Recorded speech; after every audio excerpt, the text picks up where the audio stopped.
Hi everyone. I'm coming from my bedroom. Um, this is Sona. If you're new to me, definitely have. No, rewind. If you're new to me, hit that subscribe button below. Hit the bell notification so you know when I am releasing a new video. Today, I want to talk about why you cannot think positive. We in trying times, guys. This pandemic is trying everybody. People think it's fake because they haven't caught it yet. People are having fucking parties to see who catch it. But guys, this pandemic is a fucking real. So stay safe. Wear your mask because I sure in the hell do wear my mask when I step out that door.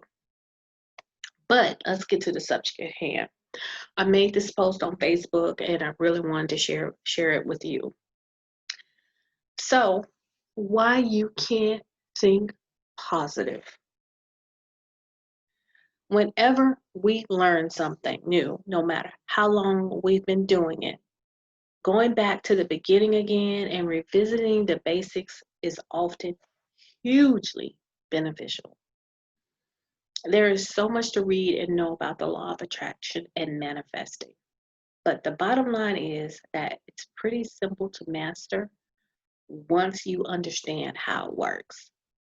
And guys, I have written a book on this, and my website is going to be built, and it actually is going to have my checklist and my book that breaks down how to understand the law of attraction in simple form.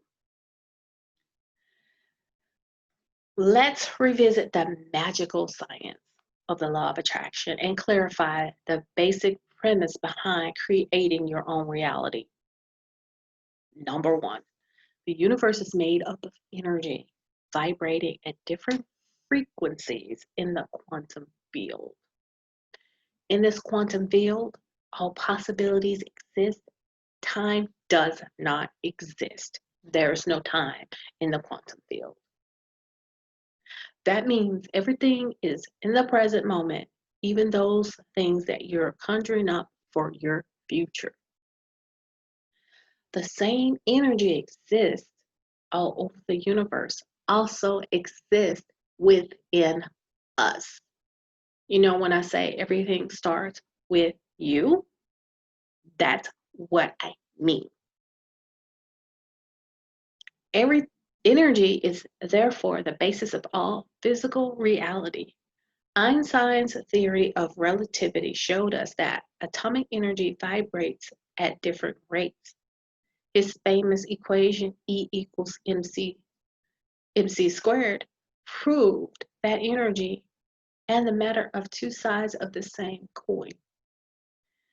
Creating your own reality is about generating your own energy and synchronizing it to the frequency of what you desire. Your desire is something that already exists as a possibility in the quantum field. Even though it's not present in your current reality, it is present as a possibility. We talk about what I mean by that. Say, for instance, something simple. Say, for instance, you wanted to buy sneakers. You want to buy the latest J's or Air Force Ones, and you're thinking about it and you're contemplating about it. Next thing you know, you're on the internet and you click on some Air Force Ones and you look at the listing for the Air Force Ones on Nike or whatever. Oh, excuse me. Next thing you know, when you go to another another web browser or Google, have you noticed that those J's or ads are popping up? You're seeing those J's all over the freaking page, or you're reading an article and here's an ad for some damn J's. Then all of a sudden, some kind of source of funds comes in for those J's that you want, and then you're able to purchase it. You've made your purchase, and then it come in the mail or by UPS or FedEx, or you just made the possibility that it was already in your quantum field a reality because you created the fact that you were going to get those J's in within yourself. You knew without a doubt that you were going to get those J's. You had nothing blocking you. You knew that those J's were yours and they were coming to you. That's what I mean.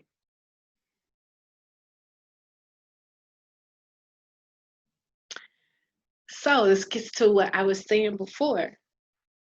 What you have to do is align your frequency to it. You just aligned your frequency to those sneakers. Whether you desire love, good health, lots of money, abundance in any form, the secret is not about creating those things and generating them with your energy and actually becoming them. So the key that unlocks the door to creating your own reality is feeling your desires. Feeling, because you were like, man, I'm gonna get these J's, man, they're gonna feel so good on my feet, they're gonna look fly. You created that. You had that feeling like how you would feel to have those J's. Manifesting my apartment when I was homeless. I felt how I feel to be in my own place. I was like, man, I'm on place. I can decorate, which it took me a while to decorate. Because I don't know if you see behind me, I have a headboard. I've added some paintings. But now I'm like, okay, I'm in my space. You know what? It would feel good to just decorate. Start looking at stuff. You know what? This is cool. You know what? I'll get a headboard. Now I know when I bought this headboard, it's supposed to be lighter. But now I was like, well, you know what? I can circumvent that by getting some artwork, which the artwork has the colors of the headboard, which turned out pretty cool. Okay. How we feel is influenced by how we think, and it's proven that 90% of our thoughts every day are exactly the same as the previous day. Think about how easily it is to repeat the same things you always do. Thinking the same thoughts is our default. It's what comes most naturally. Why? Because most of us have spent our entire lives thinking of the same things over and over again. By the time we reach our adulthood, we have pretty much hardwired these thoughts into our brains. It is much easier to remain in the comfort zone of your thinking the same way than it is to push yourself out of that familiarity. The problem is that those consistent thoughts lead to the same sources, which leads to the same ways of behaving and experience life and feeling emotions. It's a cycle that goes on and on, influencing the way we think until we make a conscious effort to change our thoughts. But pushing yourself out of that familiarity is the key to manifesting. In order to change your life, you have to think differently. In order to think differently, you have to feel differently. All of that takes some serious effort and understanding. Just deciding to think positively is not going to make the change required. And you wonder why. Because all those years of thinking a certain way don't just disappear because you had one positive thought. It's like a bit, it's like a bit, it's like going to the gym. You don't go once and immediately have a flat stomach. You have to keep going back and training those muscles and changing your lifestyle. So basically, when you change, you force yourself to think differently. Is exercising this brain muscle that you have in between your ears. And basically, when you're trying to do this, guys, you have the most sophisticated hardware in between your ears in the fucking world. You can pretty much Google yourself and ask yourself certain questions, and it's gonna go play fetch. But a lot of people are so in auto mode, they don't realize this.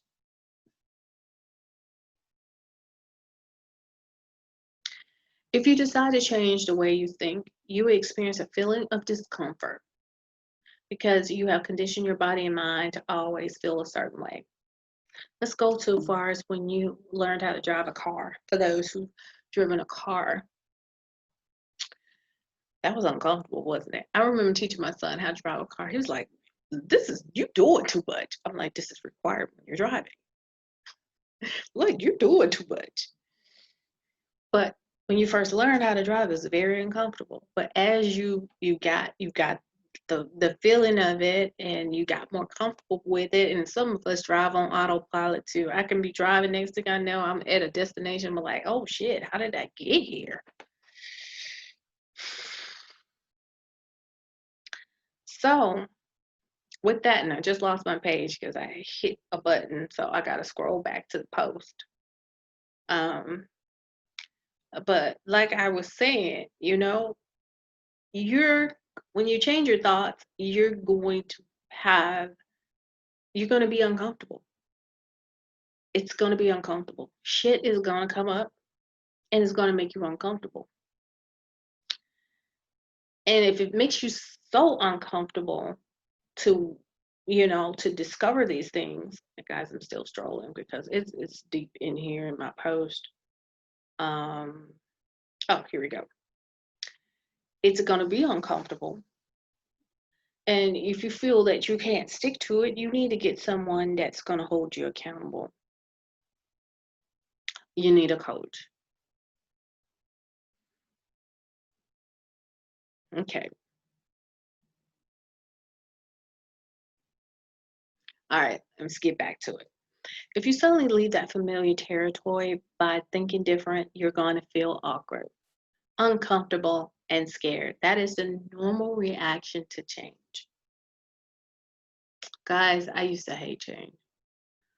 I used to hate change. But now I welcome change because I know in order to live the life that I'm destined to live, I need to change. I need to let some things go that no longer serve me. You will want to return to your comfort zone simply because it's familiar. That is why feeling is the key to manifesting. In order to really make big changes, you have to teach your body to feel different so your thinking and feeling are aligned and working together. You have to get past the hurdle of your body ruling your mind. To move out of your past, you have to teach your body emotionally how your new abundant future feels. You do that by generating the energy frequency of those things right now in your present. You think about what kind of behavior you would demonstrate in order to start living your future now, and you mentally rehearse who you will be in this new reality. You meditate and make an effort to remain in that new energy state all day long instead of returning to the energy state of your old ways of thinking. You start to feel abundant now, and you make small changes in your behavior and thought. You start to love yourself more, and you open the doors to loving life more. Little by little, teach yourself new ways of thinking, seeing, feeling, doing, and your brain becomes a guide to the future instead of the imprint of your past. It is key that you make sure you don't fall back into noticing what's lacking in your life. The idea is to stay in the energy of your future, connected to the feeling of place you decide in a quantum field. Every day, change your energy so that you're not repeating the same old thoughts and emotions of the previous day. You have to work on a daily basis to create and sustain a new state of being. If it is abundance you desire, you must continue to revisit the state of feeling of abundant every day, regardless of your current conditions of your life and independent of the habits of your body and mind for a long period of time. This is how you become your state of being. Guys, this is something I'm working on. I have a coach. I have a tendency to react to everything that, activates me. And I tell you, during this pandemic, I have been truly blessed because I have taken a step back and reassessed my thinking and made those subtle changes to reevaluate. And I thank God for this time in the pandemic to do so. So I want you guys, if you need to replay this video or go back to certain parts of this video that can help you pretty much mind your thoughts more and change the reality. I'm going to leave you with that. If you're new, I am Sona. Definitely hit that subscribe button below. Also hit the bell notification so you know when I'm doing new videos. Comment below and tell me how you liked the video, and also let me know where you're tuning up from. I would love to know where you're from and how this video has helped you. Again, goodbye.